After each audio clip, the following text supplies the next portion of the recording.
Am I the a-hole for not giving my ex-husband back his money?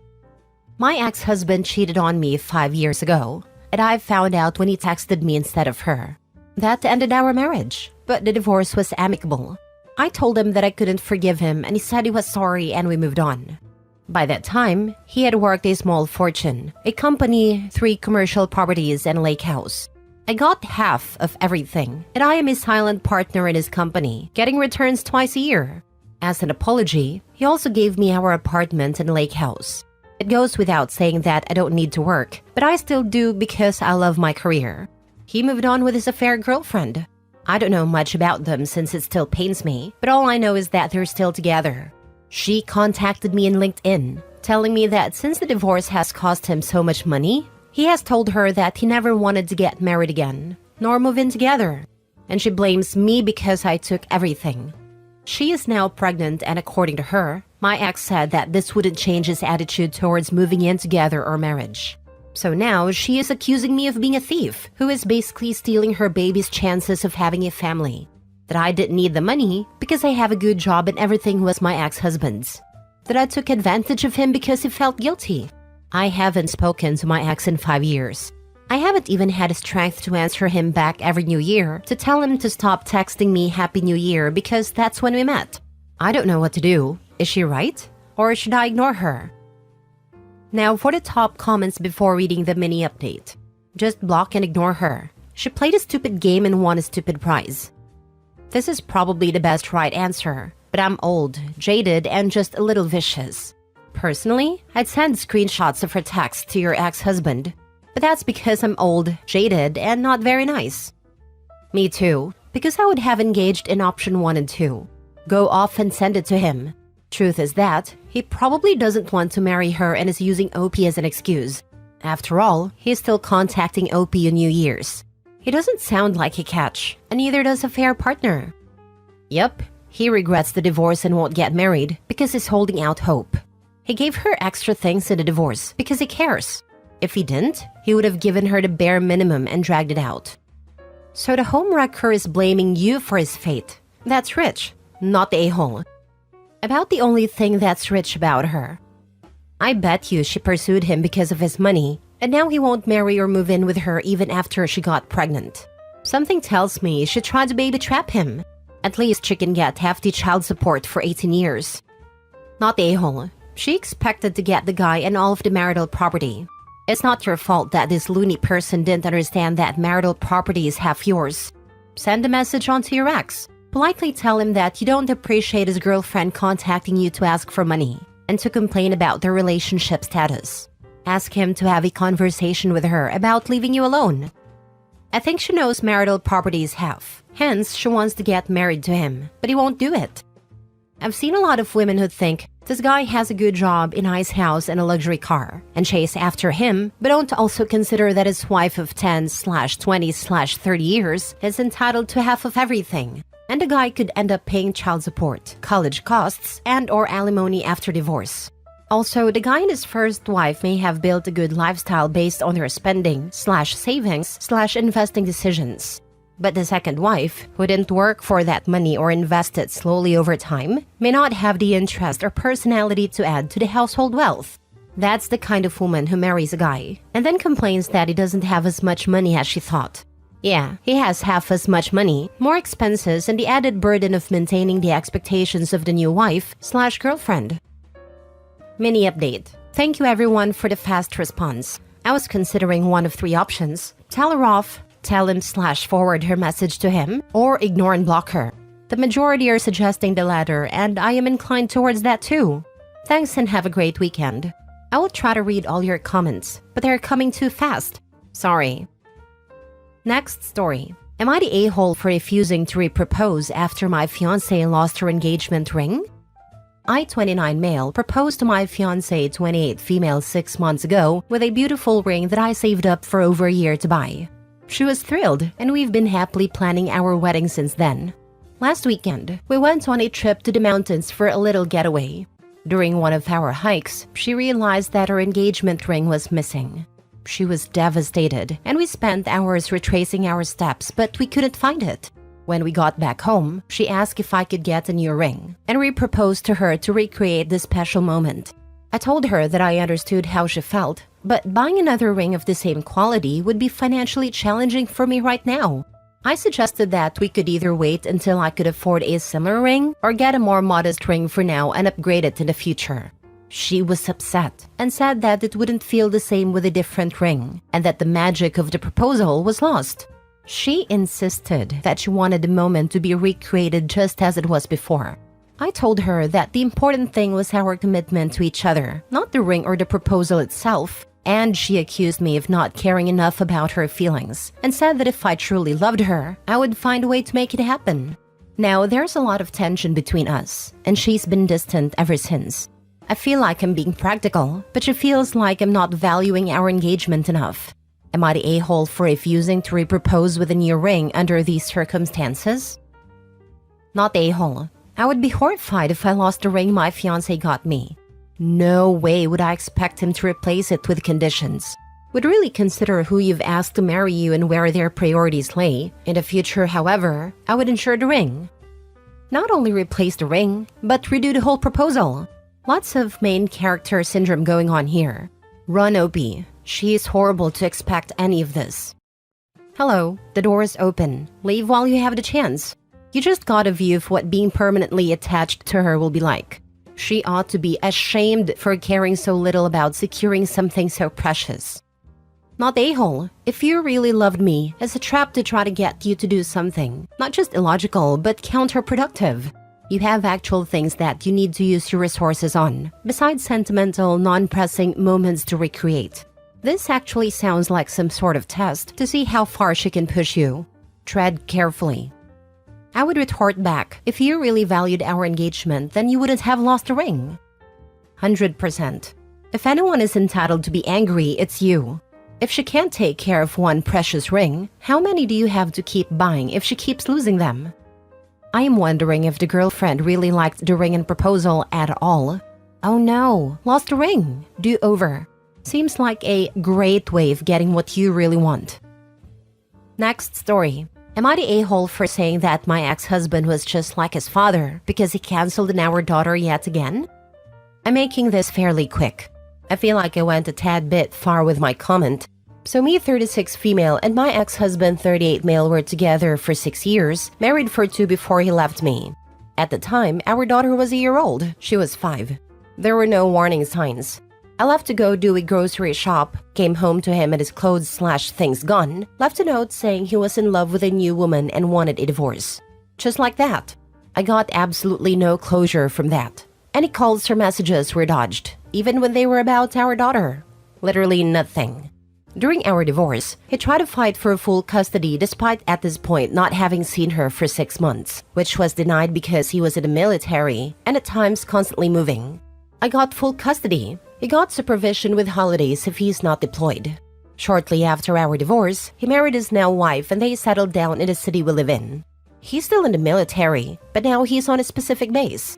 I asked if he wanted to revise the custody since he was no longer traveling. He said no need, and he wants to take things slow. Since our divorce, he has maybe seen her 11 times, over what, 4 years? And mind you, he literally lives in the same city. Travel isn't a problem.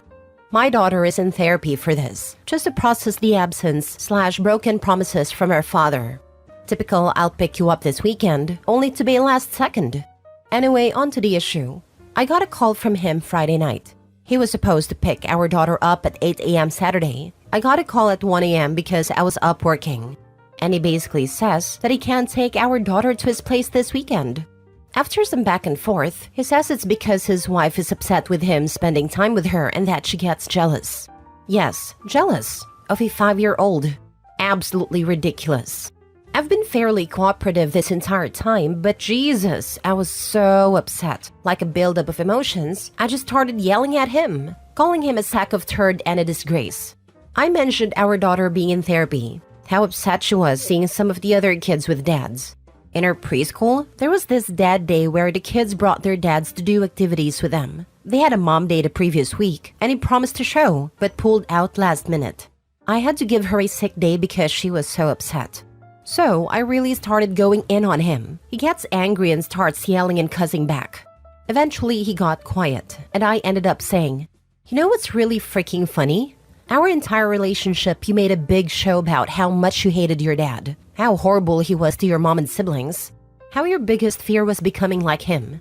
But honestly, the apple doesn't fall far from the tree, because you are just like him." This was said in anger. He isn't exactly like his father, but there were similarities, which was why I said it. His father cheated on his mother, abused them, and eventually left and abandoned them for another woman. Take out the abuse part, in my opinion, they're the same.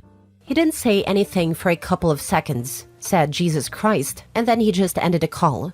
I haven't had contact with him since then. I absolutely did not feel bad at the time. I felt like my words were justified. But the longer it waits, the more I feel like I went too far. I ended up telling my parents what I said to get some feedback, and they said it was cruel and unnecessary. So, am I the a-hole? Now for the top comments. Not the a-hole. If the deadbeat dad shoe fits. OP, you are not the a-hole. He's a terrible father. The fact your parents don't find it cruel how he treats his own daughter. To me, truth hurts, and the fact his wife is jealous of a child is gross. Yes, he is cruel to his daughter. Why are her parents not standing behind her and telling her that her ex needed to hear what an a-hole he is to their daughter? Feel so bad for the little girl. OP's ex is a huge a-hole and loser. Being civil hasn't had any impact. Maybe this will be the wake-up call he needs, so not the a-hole. But you can't let him get your daughter's hopes up anymore. Therapy is good, but the repeated disappointment just causes setbacks for her. Yeah, I've been thinking about this too. It's just draining her, and she's at a point in her life where I feel like him not being in her life full-time would make it easier for her. I've been thinking about giving him an ultimatum of signing over full rights, or getting his act together and being a father. My dad left my mom when I was 2. He tried to stick around for a couple of years after, and it was hard on everyone. I think around kindergarten he stopped completely, and honestly, it was really hard at first, but it was for the best. I remember talking to my grandma and her asking if I'd rather have just one big disappointment or constantly be disappointed, and I chose the first. It sucks, and it took until becoming a mother to come to terms with it all. How a parent chooses not to be in their kid's life, I will never understand. And I'm so sorry you and your daughter are going through this. You are definitely not the a-hole. Last story. Am I the a-hole for not allowing my girlfriend to be a stay-at-home mom, even though I could afford to? My 29 male girlfriend, 23 female Emily, and I have been dating for 4 years and have lived together since last October. She graduated from college last year and was able to get a job that paid an okay salary for an entry-level position. She didn't like the job too much, but she mentioned that it had good opportunities for promotions and would look good on her resume, so she hoped to move on to more interesting work that she is more passionate about soon. In January, my girlfriend became pregnant with a girl by accident. It wasn't planned and we considered abortion, but decided to keep the baby. We have since been preparing for the birth. We have good relationships with both my and her parents, and both sets of parents have said they would be willing to babysit our daughter for free.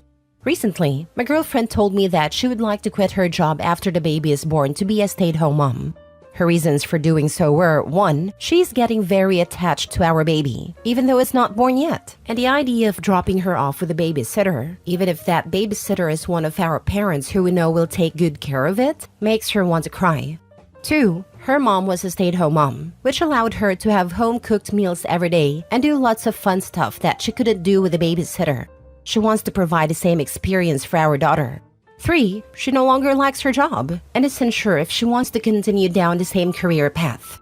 She regrets her major in accounting and wishes she had majored in something she is passionate about instead of something that just makes good money. 4, I recently got a promotion to a supervisory position in my company that came with a pay raise of nearly $40,000, so I can afford to support her and our daughter. 5, she didn't say it, but one of her friends recently gave birth and became a stay-at-home mom, so I'm sure that influenced her decision. She also tried to convince me by saying I would get more intimate moments every day, now that she would have more free time and energy for it, which I admit was tempting, and that she could cook all my favorite meals and do all the chores. I said no for a few reasons. 1. We were planning to buy a house in the next couple of years, and with me being the only one working, that would set us back by years in getting one. 2. I grew up poor. During my entire childhood, I only went to the movie theater a couple of times because my parents could not afford to take me out to do fun stuff like that often. For example, I got a new pair of shoes once a year and bought my clothes from Walmart. With both of our incomes, we have been able to enjoy a very nice lifestyle. We both drive nice new cars, go shopping or to nice restaurants or the movies regularly, and have also been on some nice trips and vacations. With only one income, we would have to curtail our spending by a lot. My girlfriend brought this up, but I don't really want to. With both of us working, we can keep our current lifestyle even after the baby. There are many things I still want to do and places I want to go. And we would have to put all our life plans on hold for several years, since my income alone would not be enough. So we would have to wait until I got even more raises or saved for a long time. 3. I just don't want the pressure of being the only person to provide for my family. 4. Most people don't like their jobs. From what she told me, she mainly just does not like her boss and finds the work boring. My mom had to work a physically difficult job when I was a baby. So compared to her and many other women, my girlfriend has it easy. Sometimes you just have to suck up having a job you don't like. Also, while telling her no, I might have said a reason why she was feeling so attached to the baby was pregnancy hormones, and they would soon pass. So yeah, not my best choice of words. I mentioned this to my friends and my family. I've been told by some people that a true man provides for his family, and that I'm evil for wanting to separate a mother from her baby when I could afford to let her stay home. So am I the a-hole? If she has a major in accounting, she could get a work-from-home job keeping books for someone or something like that. She could work part-time with flexible hours while not leaving the baby. Maybe investigate this as a compromise. I think this, especially paired if they have family who can help care for the baby. I'm 100% remote work from home. My job gives 12 weeks paid maternity leave, but when I did go back, we had someone coming to the house to care for him while I worked for the next 3 months, since her own kids were out of school for the summer. It was great for my peace of mind that I could see him during the day and know she was taking good care of him. Then when he was 6 months, he started going over to her house during the day. Lol, this whole post shows how woefully unprepared you and your girl are for having a kid. Good luck, OP. With both of us working, we can keep our current lifestyle even after the baby comes. Oh, honey.